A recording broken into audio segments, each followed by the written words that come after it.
সাবেক প্রধানমন্ত্রী শেখ হাসিনা সহ ৩ আসামির বিরুদ্ধে জুলাই আগস্টের মানবতাবিরোধী অপরাধের মামলার অভিযোগ গঠনের শুনানি আগামী ১ জুলাই। মঙ্গলবার মামলার শুনানি শেষে বিচারপতি গোলাম মর্তুজা মজুমদারের নেতৃত্বাধীন আন্তর্জাতিক অপরাধ ট্রাইব্যুনাল ১ এই আদেশ দেন। মামলার অপর দুই আসামি সাবেক স্বরাষ্ট্রমন্ত্রী আসাদুজ্জামান খান কামাল ও সাবেক আইজিপি চৌধুরী আবদুল্লাহ আল মামুন। পলাতক শেখ হাসিনা ও আসাদুজ্জামান খানের পক্ষে রাষ্ট্র নিয়োজিত আইনজীবী নিয়োগের সিদ্ধান্ত হয়েছে ট্রাইব্যুনালে। এছাড়া শেখ হাসিনার বিরুদ্ধে গুমের মামলার তদন্ত শেষ করতে ২ মাস সময় দিয়েছে ট্রাইব্যুনাল। এই মামলার আসামি বরখাস্ত সেনা কর্মকর্তা জিয়াউল আহসানকে ট্রাইব্যুনালে হাজির করা হয়েছিল। এদিকে জুলাই আগস্টের গণঅভ্যুত্থানে সাভারের আশুলিয়ায় ৬ জনকে হত্যা ও লাশ পোড়ানোর মামলার পরবর্তী শুনানি ২ জুলাই। এই মামলার শুনানিতে প্রসিকিউশনের পক্ষ থেকে বলা হয়, মামলার তদন্ত প্রতিবেদন গত ১৯ জুন তদন্ত সংস্থা প্রসিকিউশনে জমা দিয়েছে।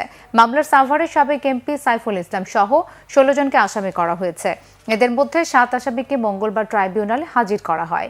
শুনানি শেষে প্রসিকিউটর মিজানুল ইসলাম জানান, আগামী ২ জুলাই এই মামলার আনুষ্ঠানিক অভিযোগপত্র ট্রাইব্যুনালে জমা দেওয়া হবে। চার্জ হিয়ারিংয়ের জন্য অর্থাৎ ১ জুলাই ধার্য করা হয়েছে এবং ইতিমধ্যে tribunal honourable tribunal state defence নিয়োগ করবেন। তারপর ১ জুলাই চার্জ হিয়ারিং হবে। আন্দোলন দমনের জন্য তৎকালীন আইন শৃঙ্খলা বাহিনী এবং আওয়ামী লীগ ক্যাডাররা যে নৃশংসতা প্রদর্শন করেছিল তার অন্যতম ছিল আশুলিয়ায় ৬ জন ব্যক্তি, যার মধ্যে একজন জীবিত ছিল, তাদেরকে পুড়িয়ে দেওয়া হয়েছিল।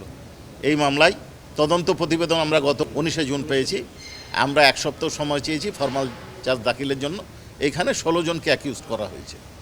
আমরা স্ক্রুটিনি করে দেখছি।